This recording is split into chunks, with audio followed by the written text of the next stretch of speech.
ए कैसा नंबर दे? Good morning class fifth. बच्चों आज हम क्लास फिफ्थ में आपको ये जो आपकी बुक है ग्रामर की उसी का लेसन 2 पढ़ाएंगे, वर्ण विचार। चलिए बच्चों हम आपको पढ़ाना शुरू करते हैं वर्ण विचार। तो सबसे पहले आप लोग बच्चों ये चित्र देखिए, ये चित्र देखिए। इसमें आप लोगों को क्या करना है कि चित्र में जो भी वस्तु दिखाई दे रही है उनके नाम तथा उनसे निकलने वाली ध्वनियों को बोलकर देखिए और लिखिए। मतलब ये जो आप पिक्चर देख रहे हैं ना, हमने पहले ही बताया, ये पिक्चर को देखिए और इसके बारे में मतलब इसको बोलिए। जैसे माँ मंदिर जा रही है, लड़की है, तो इसको आप लोग देखिए और लिखिए। और जब बोलेंगे तो उससे जो अलग से ध्वनि निकलेगी उसको आप लोग क्या करना है, यहाँ पे लिखना है। ठीक है, चलिए हम आपको इस लेसन को पढ़ाना शुरू करते हैं। बच्चों आपने ध्यान दिया होगा कि बोलते समय हमारे मुख से ध्वनियां निकलती हैं। इन ध्वनियों का लिखित रूप ही वर्ण कहलाता है। वर्ण भाषा की सबसे छोटी इकाई होती है जिसके टुकड़े नहीं किए जा सकते। वर्णों का व्यवस्थित समूह वर्णमाला कहलाता है। हिंदी में वर्णमाला मुख्य रूप से अ से ह तक 44 वर्ण है। मतलब अ से लेकर ह तक पूरा जो है हम टोटल करें तो हमें कितने मिलेंगे वर्ण? 44 यानी 44 वर्ण मिलेंगे। ठीक है, अब आइए वर्णमाला। हिंदी वर्णमाला में वर्ण कितने प्रकार के होते हैं? तो बच्चों वर्ण हिंदी वर्णमाला में वर्ण 2 प्रकार के होते हैं। कौन कौन से होते हैं? स्वर और व्यंजन। जिसमें स्वर बच्चों 11 होते हैं और व्यंजन क्या होते हैं? वो 33 होते हैं। टोटल कर दो तो वो अपने आप 44 आ ही जाएंगे, जैसा कि पहले हमने आपको बताया। बस सुनिए, स्वर 11 होते हैं और व्यंजन आपके 33 होते हैं। बच्चों जो स्वर होता है वो अ से लेकर अह तक होता है, यानी होता है। और जो व्यंजन होता है वो क से लेकर आपका ज्ञ तक होता है, यानी ह तक होता है। मतलब आप ज्ञ तक भी बोल सकते हैं और ह तक भी बोल सकते हैं। ठीक है बच्चों, इसके बाद इसमें आप लोग देख रहे हैं बच्चों, ये देखिए एक तालिका दी हुई है, एक सूची दी हुई है यहाँ पे। इसमें क्या लिखा है कि जो क से लेकर अंगा तक होते हैं वो क वर्ण होते हैं। च से लेकर यहाँ तक च वर्ण होते हैं। ट से लेकर अड़ा तक ट वर्ण होते हैं। त से लेकर न तक त वर्ण होते हैं। प से लेकर म तक प वर्ण होते हैं। और य से लेकर व तक अंतस्थ होते हैं। श से लेकर वो ऊष्म होते हैं। समझ में आया? इसके बाद देखिए बच्चों आप लोग आइए स्वर। ये देखिए, ये स्वर क्या होते हैं बच्चों? स्वर का उच्चारण स्वतंत्र रूप से किया जाता है। इन्हें बोलते समय मुख से हवा बिना किसी रुकावट के निकलती है। हिंदी में इनकी संख्या 11 है। ये 2 तरीके से लिखे जाते हैं। बच्चों हम जो स्वर होते हैं वो क्या होते हैं? वो स्वतंत्र होते हैं। उनका उच्चारण जो है बिना किसी अन्य वर्णों की सहायता से हम करते हैं। मतलब उनको बोलते समय हमें किसी अन्य वर्ण की सहायता नहीं लेनी पड़ती है। ये क्या होते हैं? ये स्वतंत्र होते हैं। और ये कितने होते हैं संख्या में? 11 यानी 11 होते हैं। और ये 2 तरीके से लिखे जाते हैं। जैसे अपने मूल रूप में, यानी जैसे अगर हमें अमर लिखना है तो अ म र लिखेंगे। इसके बाद जैसे हमें अगर लिखना है आग तो हम क्या करेंगे? इनका मूल रूप चेंज कर देंगे। आ जो है वो किसमें आग हो जाएगा। समझ में आया? नहीं सॉरी, ये अपने मूल शब्द में लिखा जाता है। जैसे अमर, आग, इरादा, ईश्वर आदि, ये क्या है? इनका मूल रूप है। समझ में आया? इसके बाद दूसरा क्या है? व्यंजनों की मात्रा के रूप में भी लिखे जाते हैं ये। जैसे का, आ, का। आप लोग देखिए, हम आपको ऐसे समझाते हैं 2 तरीके से कैसे लिखे जाते हैं। जैसे हमें लिखना है अनार, ठीक है, आग, ठीक, ईख, ये क्या है? ये अपने मूल रूप में लिखे जा रहे हैं। और एक होता है व्यंजन के साथ लिखा जाता है। व्यंजन के साथ कैसे लिखा जाता है? जैसे हमें काका लिखना है, ठीक है, तो काका हम कैसे लिखेंगे? का, यहाँ पे भी लिखेंगे का। ये देखिए आप लोग देख रहे हैं यहाँ पे इसका जो है जो रूप है वो क्या हुआ है? चेंज हो गया। ये मात्रा के रूप में आ गया है। ठीक है, अगर हम इसको अलग कर दें तो ये कैसे लिखेंगे? हम इसको का प्लस आ प्लस का प्लस आ, ये देखिए।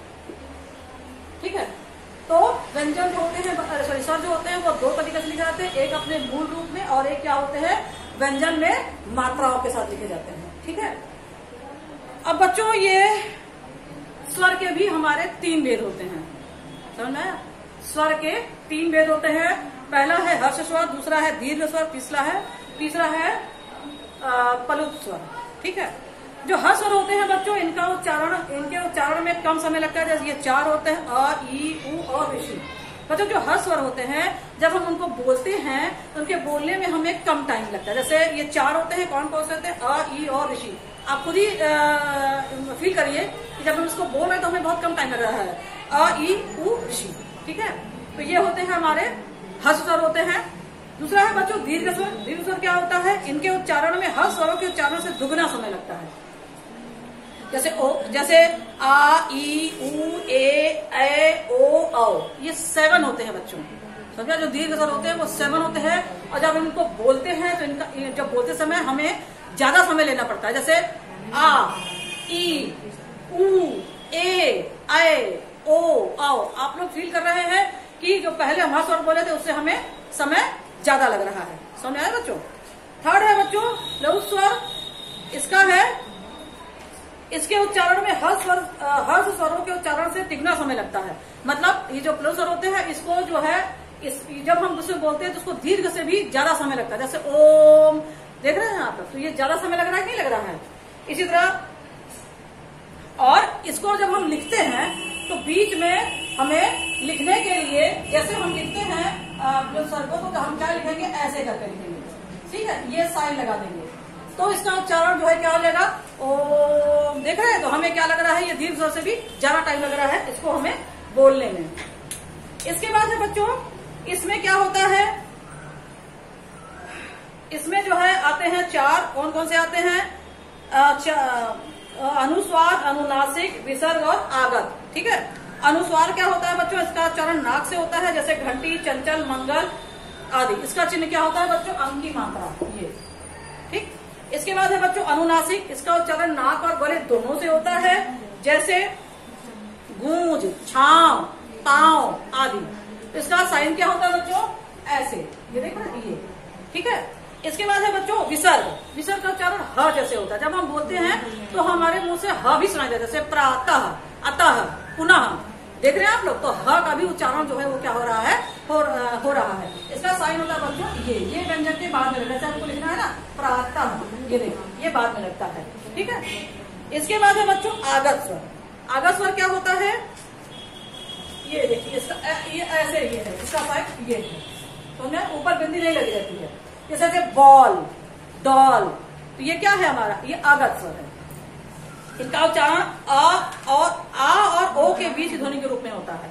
मतलब जब हम बोलते हैं तो हमें आ और ओ के बीच की ध्वनि जो है हमें सुनाई देती है। जैसे बॉल, तो आ भी सुनाई दे रहा है और ओ भी सुनाई दे रहा है।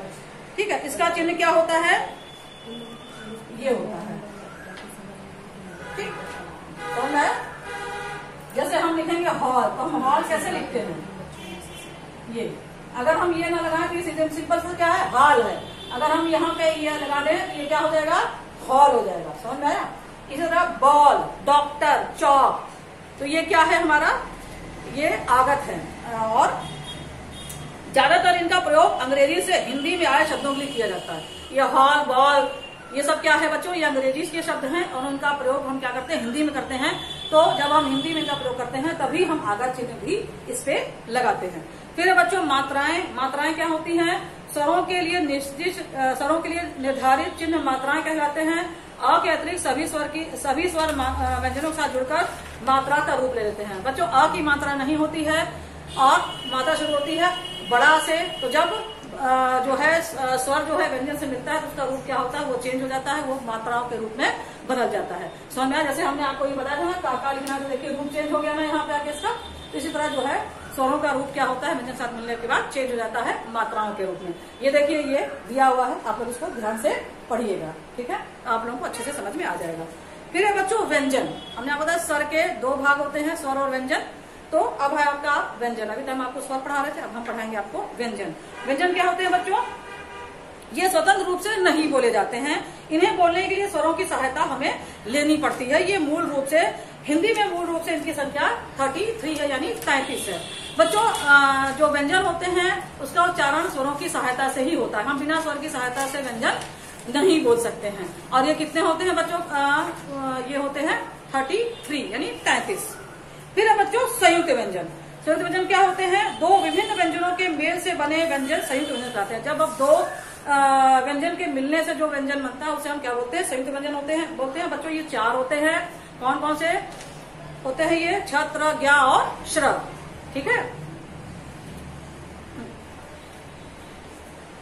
इसके बाद बच्चों द्वित व्यंजन होता है। द्वित व्यंजन क्या होते हैं?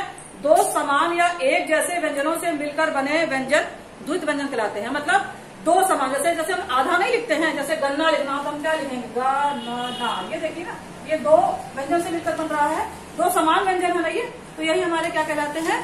द्वित व्यंजन कहलाते हैं। फिर है संयुक्त अक्षर। संयुक्त अक्षर क्या होते हैं? दो अलग अलग व्यंजनों के मिलने से बने अक्षर संयुक्त अक्षर कहलाते हैं। ठीक है। मतलब जैसे मक्खी, मक्खन, ये सब क्या है? हमारे संयुक्त अक्षर। चलिए बच्चों, अब हम आपको फिर है वर्ण विच्छेद। वर्ण विच्छेद का मतलब क्या होता है बच्चों?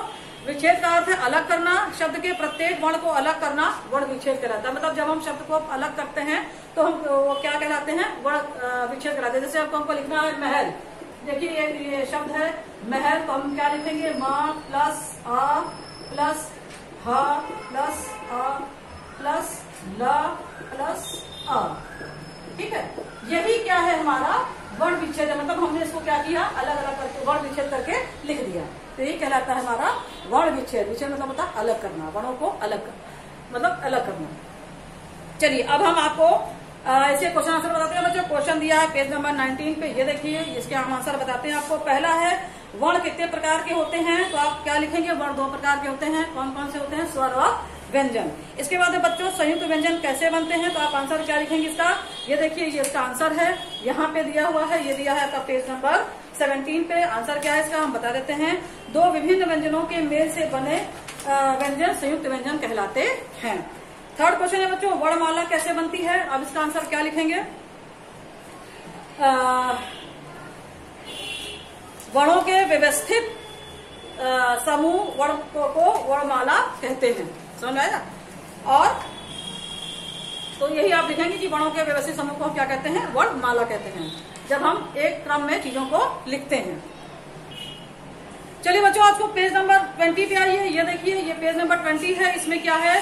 शब्दों के उच्चारण के अनुसार अनुस्वार अनुनासिक का चिन्ह लगाइए। बच्चों देखिए, ये कुछ शब्द लिखे हुए हैं। ये देखिए, यहाँ पे आप इन शब्दों को पढ़ना है और अनुस्वार अनुनासिक लगाकर इसको आपको पूरा करना है। समझ आया?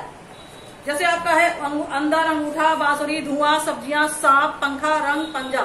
ठीक है। तो आपको ये करना है, इसको पढ़ना है, अनुस्वार अनुनासिक लगाकर इसको कंप्लीट करना है आपको। ठीक है। फिर सेकंड एक्सरसाइज है बच्चों, चित्र देखकर अ के उच्चारण वाले अंग्रेजी शब्द देखिए। मतलब आपको ये चित्र देखना है और ये क्या है उसको आपको लिखना है। जैसे फर्स्ट है आपका टॉफी, सेकंड है बॉल, थर्ड है हॉकी और फोर्थ है आपका डॉक्टर। इसके बाद बच्चों एक्सरसाइज नंबर 3। एक्सरसाइज नंबर 3 बच्चों राइट रॉन्ग है। इसमें है दीर्घ स्वरों की संख्या 5 होती है, ये आपका रॉन्ग होगा। फिर है व्यंजनों का उच्चारण स्वतंत्र रूप से होता है, ये भी आपका क्या होगा? रॉन्ग होगा। फिर है अ और अह तथा अ पंचम स्वर कहलाते हैं बच्चों, ये आपका क्या होगा? रॉन्ग होगा।